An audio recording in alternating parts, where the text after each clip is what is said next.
வணக்கம். இலங்கை செய்திகளுடன் நான் நிரோஷன். விரிவான செய்திகளுக்கு முன் தலைப்புச் செய்திகள். திருகோணமலை கடற்கரையில் வைக்கப்பட்ட புத்தர் சிலை அகற்றப்பட்ட விவகாரத்தில் சமூக ஊடகங்களில் பரவும் தவறான தகவல்கள் தொடர்பாக காவல்துறை ஊடக பிரிவு அறிக்கை. ஜனாதிபதி அனுரகுமார திசாநாயக்கவுக்கும் இலங்கை தமிழரசு கட்சிக்கும் இடையிலான சந்திப்பு நாளை புதன்கிழமை பிற்பகல் 1 மணிக்கு நடைபெறவுள்ளதாக அறிவிப்பு. திருகோணமலை புத்தர் சிலை விவகாரம் இனவாத வடிவத்தை எடுக்கக்கூடாது என்று ஸ்ரீலங்கா பொதுஜன பெரமுன தேசிய அமைப்பாளர் நாமல் ராஜபக்ச வலியுறுத்தல். தொடர்வது விரிவான செய்திகள். திருகோணமலை துறைமுக காவல்துறை பிரிவில் கடற்கரையில் வைக்கப்பட்ட புத்தர் சிலை அகற்றப்பட்ட விவகாரம் தொடர்பாக சமூக ஊடகங்களில் பரவும் தவறான தகவல்களை தெளிவுபடுத்த காவல்துறை ஊடக பிரிவு அறிக்கை ஒன்று வெளியிட்டுள்ளது. கடற்கரை பாதுகாப்பு வலயத்திற்குள் அத்துமீறி கட்டடம் அமைத்து சிலை வைப்பதாக முறைப்பாடு கிடைத்ததை தொடர்ந்து காவல்துறை அங்கு சென்று பணிகளை நிறுத்துமாறு அறிவுறுத்தினாலும் கட்டுமானம் தொடர்ந்ததாக தெரிவிக்கப்பட்டுள்ளது. அந்த பகுதி பல இன மக்களுக்குரிய இடம் என்பதால் சிலைக்கு சேதம் ஏற்படும் ஆபத்தை தவிர்க்க பாதுகாப்பாக சிலை காவல்துறையால் அகற்றப்பட்டு நிலையத்திற்கு கொண்டு செல்லப்பட்டதாகவும் குறிப்பிடப்பட்டுள்ளது. சம்பவ இடத்தில் சிலர் அமைதியின்மையை ஏற்படுத்த இருந்தாலும் எந்த நேரத்திலும் தேரர்கள் அல்லது பொதுமக்கள் மீது தாக்குதல்கள் நடத்தவில்லை என்றும் காவல்துறை வலியுறுத்தியுள்ளது. இதேவேளை திருகோணமலையில் புத்தர் சிலை அகற்றப்பட்ட சம்பவத்தை முன்னிட்டு இலங்கை அமர்புர மகா நிகாய தலைமை நாயக தேரர் கரகுட உயங்குட மைத்திரிமூர்த்தி தேரர் ஜனாதிபதிக்கு கடிதம் அனுப்பி தமது கண்டனத்தை வெளிப்படுத்தியுள்ளார். 1951ஆம் ஆண்டிலிருந்து செயல்பட்டு வரும் ஸ்ரீ சம்புத்து ஜெயந்தி போதிராஜ விகாரை முறையாக பதிவு செய்யப்பட்டதாகவும் 2014ஆம் ஆண்டு அப்போதைய ஜனாதிபதி வழங்கிய மானிய பத்திரத்தின் மூலம் விகாரை அமைந்துள்ள நிலத்தின் உரிமை உறுதிப்படுத்தப்பட்டதாகவும் அவர் தனது கடிதத்தில் குறிப்பிட்டுள்ளார். இந்த பின்னணியில் திருகோணமலையில் நிகழ்ந்த சம்பவம் கடுமையாக கண்டிக்கப்பட வேண்டிய ஒன்றென்றும் அதனை உடனடியாக விசாரிக்குமாறும் ஜனாதிபதியிடம் தலைமை தேரர் கூறியுள்ளார்.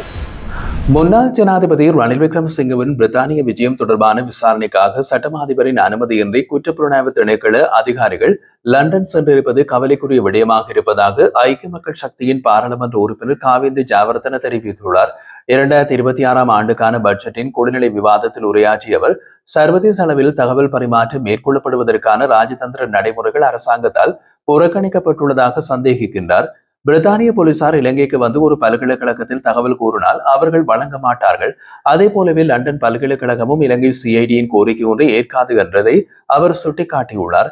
அரசாங்கம் ஆட்சிக்கு வந்து 1 வருடமாகியும் மக்களுக்கு வழங்கிய வாக்குறுதிகள் நிறைவேற்றவில்லை என்றும் உயிர்த்த ஞாயிறு தாக்குதல் வழக்கில் நீதி இதுவரை கிடைக்கவில்லை என்றும் அவர் விமர்சித்தார். சுற்றுலாத்துறையை மேம்படுத்த தேவையான அடிப்படை வசதிகள் இல்லாத நிலையிலும் அரசாங்கம் தவறான திசையில் முயற்சிகள் மேற்கொள்கிறது என்று அவர் கூறினார். இந்த பிரிட்டன் விசாரணை விவகாரம் முறையாக ராஜதந்திர மட்டத்தில் கையாளப்பட வேண்டிய ஒன்றாக இருப்பதையும் அவர் சுட்டிக்காட்டினார். ஜனாதிபதி அனுரகுமார திசாநாயக்கவுக்கும் இலங்கை தமிழரசு கட்சிக்கும் இடையிலான சந்திப்பு நாளைய தினம் புதன்கிழமை 1 மணிக்கு இடம்பெற உள்ளதாக அறிவிக்கப்பட்டுள்ளது.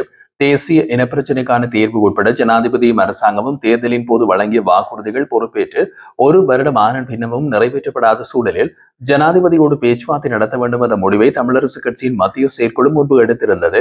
அதனைத் தொடர்ந்து தமிழர்களின் தேசிய இனப்பிரச்சனையை நேரடியாக விவாதிக்க நேரம் ஒதுக்குமாறு கோரி கடந்த செப்டம்பர் மாத இறுதியில் கட்சித் தலைவர் CVK சிவஞானம், பொதுச் செயலாளர் MA சுமந்திரனும் இணைந்து ஜனாதிபதிக்கு கடிதம் அனுப்பியிருந்தனர்.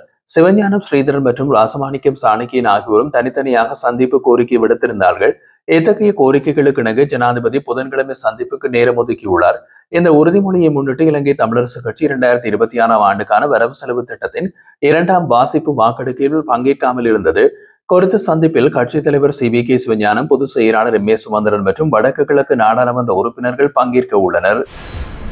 திருகோணமலை புத்தர் சிலை சம்பவம் குறித்து தாம் ஆழ்ந்த கவலைக்குள்ளாகி உள்ளதாகவும் இந்த விவகாரத்தின் பின்னணியில் அரசியல் தலையிடும் ஒரு தரப்பினரின் இனவாத நோக்கங்களும் செயல்படுகின்றன என்றும் வெளிவிவகாரம், வெளிநாட்டு அலுவல்கள் மற்றும் சுற்றுலாத்துறை பிரதியமைச்சர் அருண் ஹேமச்சந்திரா தெரிவித்தார்.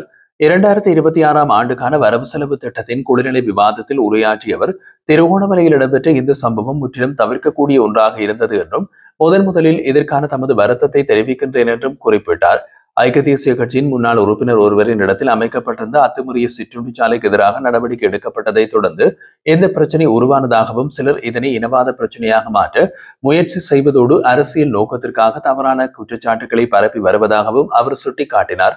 அரசாங்கமாகிய நாங்கள் சம்பவத்துக்குடனான நடவடிக்கைகளை எடுப்போம் என்று உறுதியளித்துள்ள பிரதியமைச்சர் சுற்றுலாத்துறையை மேம்படுத்த பல முயற்சிகள் நடைமுறையில் உள்ளன என்றும் குறிப்பாக சுற்றுலா சேவையில் டிஜிட்டல் மயமாக்கலுக்கான பணிகள் அமைச்சு மட்டத்தில் முன்னெடுக்கப்படுவதாகவும் தெரிவித்துள்ளார்.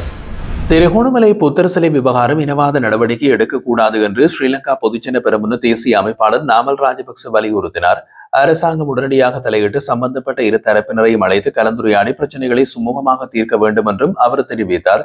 நாடாளுமன்றத்தில் இது குறித்து அவர் கருத்துரைக்கையில் மேலும் கூறிய போது, திருகோணமலையில் ஏற்பட்டுள்ள விகாரை தொடர்பான சிக்கல் கவலைக்குரியது.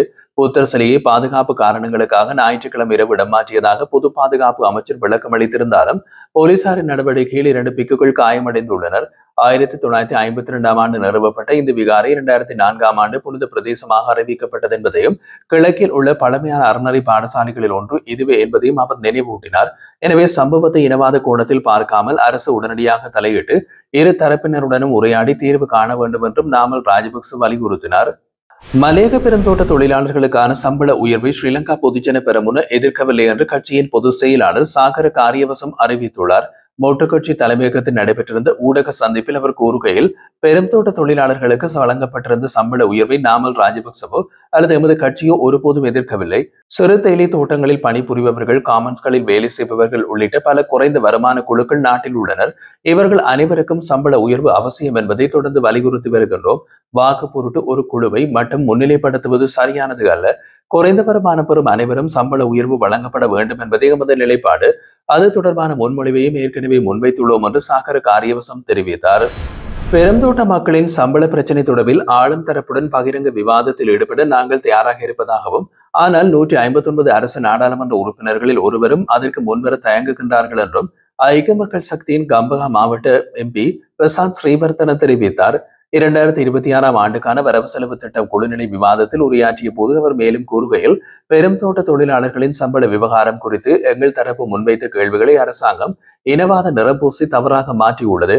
ஜனாதிபதியின் அறிவிப்பில் சட்ட ரீதியான குழப்பம் இருந்ததால் அதை தெளிவுபடுத்தவே பாராளுமன்றத்திலும் வெளியிடங்களிலும் கேள்வி எழுப்பினோம். ஆனால் அரசாங்கம் அதை துஷ்பிரயோகம் செய்தது. இப்பிரச்சனைக்கு தீர்வு காண ஆளும் தரப்புடன் பகிரங்க விவாதத்தில் ஈடுபடுவதற்கு நாங்கள் தயார்.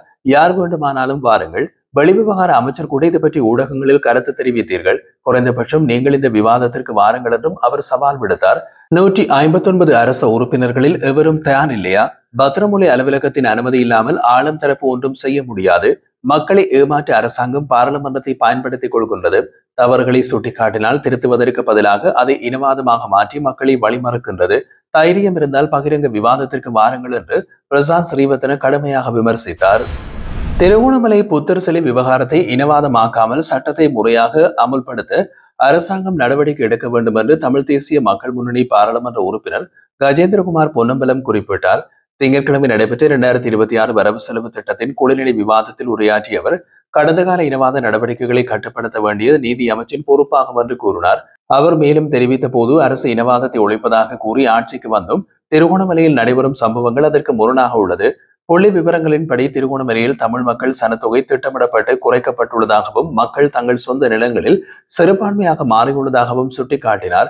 அரசின் ஆதரவுடன் வேறு இனத்தவர்களை குடியேற்றும் முயற்சிகள் இடம்பெறுவதாகவும், அதற்கான விகாரைகள் நிறுவப்படுவதாகவும் குற்றம் சாட்டிய அவர், சர்ச்சைக்குரிய விகாரை தொடர்பிலான நிலத்தரப்பு மாற்றங்கள் கடந்த காலங்களில் சட்டப்படி நடந்துள்ள போதிலும் அண்மைய கட்டுமான நடவடிக்கைகள் நீதிமன்ற அவகாசம் நிலுவையில் இருந்த போது மேற்கொள்ளப்பட்டதாக தெரிவித்தார். அரசாங்கம் சட்டத்தை சரியாக அமல்படுத்த வேண்டும்.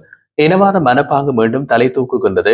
நீதி அமைச்சு தலையிட்டு நீதியினை நிலைநாட்ட வேண்டும் என்றும் வலியுறுத்தினார்.